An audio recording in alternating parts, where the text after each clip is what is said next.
Oh, yeah. Again, our subtopic is Africans are denied a share in colonial life. Did we come up with about how many people lived in the British colonies in the 1760s? 2 million. 2 million, just about 2 million.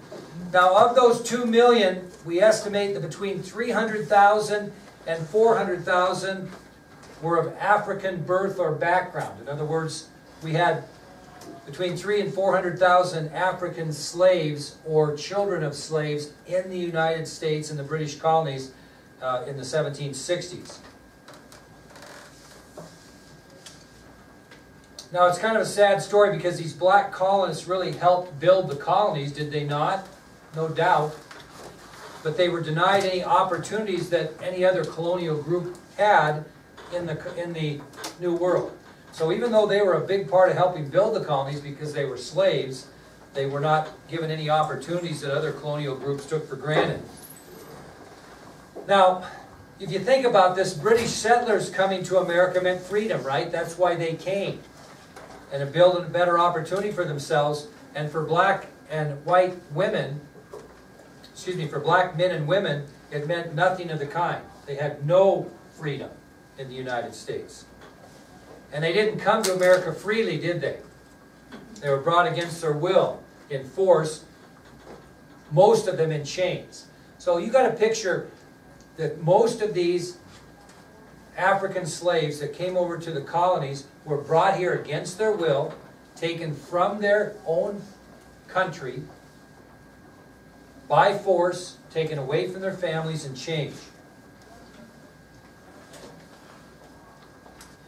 Now, you got to remember that the white colonists regarded the black Africans basically as what? Their property.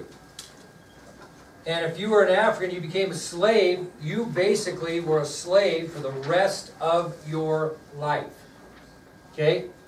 Every other group in colonial America considered black people as inferior. No question about it. No question. Now, there were even a few black slaves that gained their freedom. How would they gain their freedom, maybe? Their master let them go or whatever. But did they all of a sudden get these rights that others enjoyed just because they were free? No, they were still black. And so even those few slaves who gained their freedom were still looked down upon and denied the rights others enjoyed.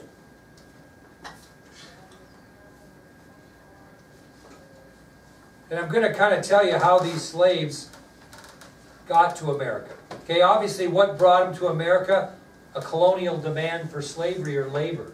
Okay, and the more demand for labor needed in the American colonies, the more brutal a slave trade became. Now, here's how this kind of worked.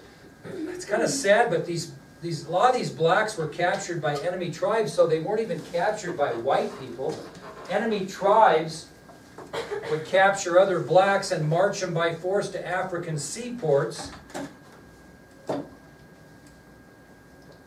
And what would they do? Sell them. So if you can imagine, it was kind of a sad philosophy where people of the same race were actually capturing each other and bringing them to African seaports. And how'd they get them to go? They went against their will. They basically wore iron collars, iron neck collars, and linked together. So if Kyle and I were going to be captured together, he'd have an iron collar, I'd have one, and we'd probably be this far apart as all, and have to march in those chains. So the survivors of this march from wherever they were captured to the African seaports were sold to either European or American sea captains. Okay, which means that some of them didn't even survive the march, right? So I'll kind of read this so you can write it down. As colonial demand for slaves increased, the brutal African slave trade grew and flourished. In Africa, blacks were captured by enemy tribes and marched by force to African seaports. To prevent them from escaping, the captives were forced to wear iron collars around their necks that were linked together by chains. The survivors of this cruel march were sold to either European or American sea captains. Now, when they marched those blacks to the African seaports, the sea captains didn't necessarily take them all. Okay? They would take the strongest and healthiest. If they thought one wasn't very strong or very healthy, didn't look very good, they didn't buy an unhealthy slave. Can you imagine what happened to the ones that weren't purchased? Yeah. Okay. Go ahead. So, when the other tribes captured the different tribes and they brought them over, did they sell them to their Englishmen and stuff? Or did they give them? Oh, money, mainly. Money or traded goods to them for it. But they were into money. Okay? Now, once you were picked as a slave, they branded them. And then they packed them into these slave ships chained together 2 by 2. So if you were fortunate enough to be selected, then you were branded and packed into these slave ships chained together 2 by 2. Now this is hard to imagine, but think about this in your mind. These slaves were packed together so tightly that there was not enough room for them to stand on occasions. I mean, that's packing them in there, right? And then there was, you know, this wasn't present day. How long do you think it took to go from Africa to America in those days? Weeks. Not, you know, it didn't take a couple of days, weeks. And this weeks-long voyage to the New World with these African slaves was referred to as what? The Middle Passage. Okay? So, the slaves were packed together on these slave ships so tightly, at times there was not enough room for them even to stand up. And this weeks-long voyage from Africa to the New World was referred to as the Middle Passage. Now, do you think those slaves that got on those ships in Africa, all of them made it all the way to America alive? No. I'll tell you what happened to them. Many slaves died, and I'll give you 4 examples. 4 examples of how many slaves died during the Middle Passage, during this transport from Africa to the New World, which was weeks long. So many slaves died during the Middle Passage, and this is how some of them died. Now, why don't you tell me how maybe you think some of them died? Disease. Okay, some died from disease because of the filthy conditions. Very good. Some died from disease because of the filthy conditions and the overcrowding. What? Yeah, some of them committed suicide and just simply jumped overboard. Close. They didn't starve so much as they died of the spoiled food they were fed. Okay, they got food poisoning and died, a lot of them. So they fed them, but not necessarily didn't feed them anything that was any good, spoiled food, and a lot of them died from that. So you got them dying, just saying, I don't want to do this, I'll take my chances by jumping overboard, which meant pretty much no chance. Some died from disease because of the overcrowding, filthy conditions. Some died from the spoiled food they were fed. How else do you think they died? Some got so crazy from the ride, they actually took their own chains and choked themselves to death. So either jumped overboard, they just choked themselves to death with their chains. And do you think you'd be a little irritated being chained next to the person to you? Maybe Kyle and I have been chained together that close for 2 weeks traveling over, and Kyle's starting to bother me, so what might I do to Kyle? I might choke him to death with my chains. And I mean, that happened too. So there are several ways they could die. They killed themselves by jumping overboard, they choked themselves or the person they were next to death, and maybe themselves too. Some died from the spoiled food they were fed, and some died from disease because it was so filthy and overcrowded. It was so bad. What'd they do with these slaves that died along the way? Yeah, it was so bad that sharks trailed those slave ships like you couldn't believe. Just fed off the bodies that they continued to throw overboard for whatever reason they died. So you had sharks that just trailed these slave ships like you would not believe and fed on the bodies of the dead that were thrown overboard. Now, let's just take a guess here, because you got to make a little money. We have 100% being that every single slave made it through the Middle Passage. What, in reality, what was the percentage, you think, of the slaves that made it? 33%. 33% of the slaves that left Africa on a Middle Passage voyage made it their life. 33%. And you're thinking to yourself, man, oh man, holy crap, that's terrible. You lost 67% of your slave money. Well, that just goes to, did this make them quit? No, they were making so much money on the 33% that they went back easily and got some more. So that was an easy loss for them. You're making money if 67% of your product isn't making it to harvest, so to speak. So anyway, that didn't discourage the slave traders at all, that tremendous loss of life. They still made enormous profits off of the survivors. Now, most of the slaves were first sold where? Not in America, but where? West Indies. And they were seasoned there. They were sent to the West Indies to be seasoned. Why do you put seasoning on your steak? Season your steak. Why do you do that? Why, if you put a big roast in a smoker, do you season it first? Okay, well, to season these slaves was to make them more productive. Okay, seasoned them, got them broke in. How do you season a volleyball team from the first practice till the 5th practice? You season them by training them, right? You're practicing. You're making them do what you want them to do. Now, if you were a southern planter and you got slaves from the West Indies, that was a good big deal because those slaves were seasoned. It was a breaking in period. Okay? Think about this. We don't do it so much here, but you have a basketball. Big schools, you got a basketball team, girls basketball team. You're going to keep 12 on the varsity, 12 on the junior varsity, and 12 on the freshman team, let's say. That's 36, and 100 girls come out. What are you going to do? You're going to cut. So, it was estimated that approximately 50% of the slaves who went through this breaking-in period survived to be shipped. So 33% is all that survives that get there, right? And then 50% of 33% survive the seasoning period before they're cut, so to speak. This point was they're cut out of life. You know what I mean? So you think about it. Did this have to be pretty lucrative business to bring over? You only get 33% live on the way over, and then when you send them to the West Indies and get them seasoned, only 50% survive that. So you think about that. And still we had 300,000 to 400,000 slaves in American colonies by 1760. Think about the percentage there. How many would that mean that we probably brought over from Africa? Over probably 2 million. You know what I'm saying? When you really think about it. Do you have children though over here? Well, we'll talk about that. It's a good question. Okay, let's take us to the slave codes then. We talked a little bit about these, but I want to go into a little more detail. The slave codes.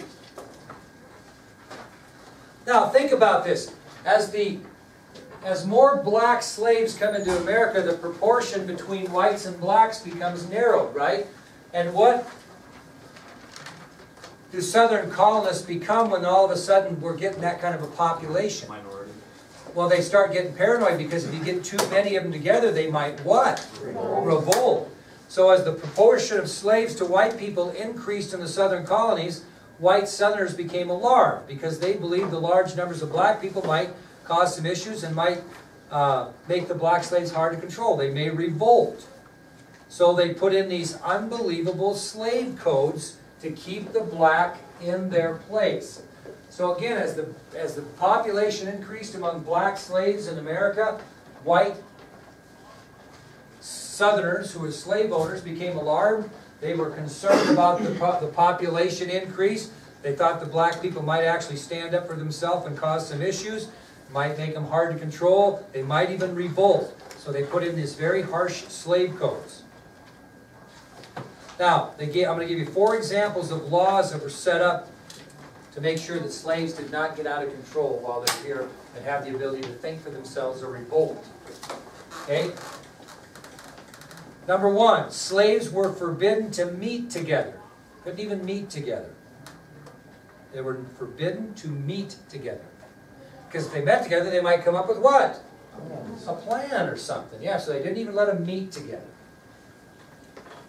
Second slave code or law was slaves were not permitted to read or write.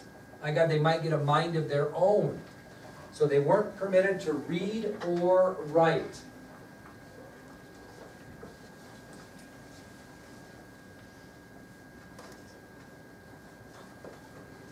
Also, slaves were forbidden to leave the plantation. They never could leave the boundaries of the plantation. And usually they didn't have full access to the entire boundary either. because these were big plantations. They had areas they had to stay within. Be almost like being in jail almost. And the fourth law that was set up to control slave behavior was obviously slaves were forbidden to own weapons of any kind. So if you go to a prison today, are inmates allowed to meet together all the time? Yes. Not all the time, no. Are prisoners permitted to read or write? Yeah. They can do that. Are prisoners forbidden to leave the jail? No. Sure they are. You can't leave the prison, right? But you can go outside. Yeah, but you can't leave the prison, right? You can't go out into town. And fourth, are prisoners forbidden to own weapons? Yes. So what is this really like, these slave codes? It's almost like putting these slaves in prison. Actually, it's worse than prison, because at least prisoners are permitted to read and write. Some of the great novels have been written, great books have been written by prisoners in prison. Okay? Now, special guards would circulate among the slaves to ensure that these laws or slave codes were being obeyed. So slaves were told, and they were punished severely if they broke any of those four.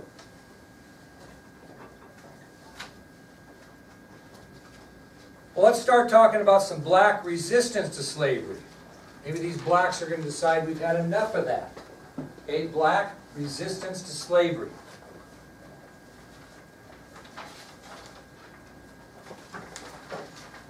Now, you don't really have to write this down, but I think you're aware that during this time in the 1600s and 1700s, the punishments for all crimes on the part of the black was extremely cruel.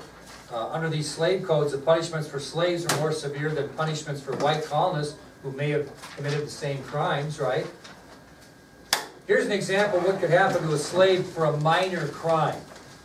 Okay, could be beaten, having their noses split, or their ears cut off.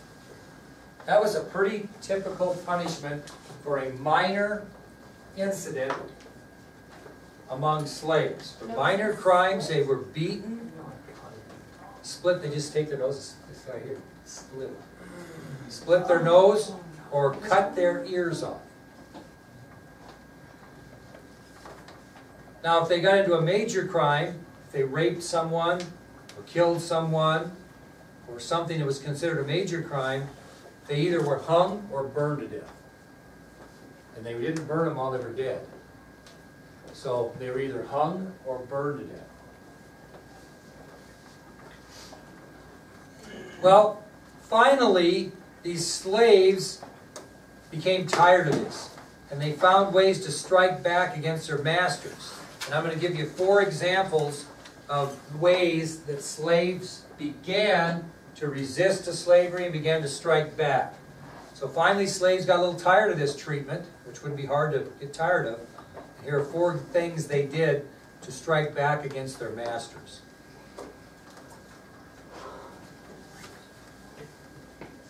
Okay, what do you think they did? What? That was very good. They purposely slowed down their work. They never refused, but they would perform their work duties poorly, or they'd go really slow. Very good, Hannah. So they performed poorly, or they slowed down their work. So they purposely slowed down their work or performed their work duties poorly. That was one way they protested or fought back. What's another way they might have done it? Sabotage. What do you mean by that? Like wreck their owner's property or something? No, they didn't do that so much. That's a good guess, though. It's a good guess. They learned to read. What's that? They learned to read. No, that they might have, but that wasn't. These a little tougher than that. What'd they do? What do you say? What'd you say? She said they learned to read. I was like, I'll show you by reading. Yeah. Well, some probably did. Some actually did secretly. But I'm talking about to really get the attention of the. Oh, God, get a little tougher, man. They left. Yes, they ran away. Thank you very much. Some succeeded in running away. Now, let's say a slave ran away from the South clear up into New England, and he was free as a bird. Did that mean he had the same rights as the people that lived in New England? No. Yes. Why? Because he was easy to figure out what he was, because he was black, or she was black. So, Some succeeded in running away, but because of their color, they didn't always gain their freedom by any stretch of the imagination, because it's pretty easy. It kind of reminds me of the time. Go ahead, Carly. Why were they able to run? They just ran off and never got caught. Have they had more survived? Well, it's just like somebody breaks away from prison, runs away from prison. Sometimes you can, sometimes you can't. Then a guy that got out of prison around here not too long ago and had a hamburger now or whatever. Yes. Were they ever Boys. recaptured back up? Yes, and we'll talk about that. He's got a good question. Were they ever recaptured? And that'll take us into a later period of the fugitive slave law and all kinds of things that lead us to Civil War. It's a good question, though. But they ran away. They just took their chances and ran away. But when they got to New England, for example, they certainly could tell they were runaways because there's not many free blacks running around in the South. It reminds me of a time when I was an assistant principal when I was real young. And my 34-year-old son was about this big. And he used to ride the bus over to the high school from the elementary, and then I'd take him home. And so he comes in one day and he says, "Hey, Dad, that girl out there in the purple hair is smoking a cigarette." And so you look out, and there's the girl smoking a cigarette with purple hair. So I just wait till the next day, because she's gone. I bring her in, and I said, "I understand you were doing something you shouldn't have been doing yesterday. What were you doing?" "What was I doing?" I said, "Well, my understanding was you were smoking on school." I said, "Oh, that was me." He says, "Really? I don't know anybody else in this school that has purple hair other than you. And you were spotted by somebody with purple hair." Well, that's my point. It was pretty easy for me to figure out that was the girl smoking, even at a distance. Why? Because she had the only one in the world with purple hair. Well, when a black slave who runs away or even is given their freedom ends up in the North, they know they didn't get in this country free of charge. They're either a runaway or they got their freedom. But they still didn't get the same treatment. What's another way they might? You just get tired after a while, what do? Kill your owner. Close. That's very good. Hey, they violently struck back against their masters, sometimes even killing them. So they began to fight violently back, and sometimes they would kill their masters. Okay? And then the fourth one is what we talked about. They would get together even though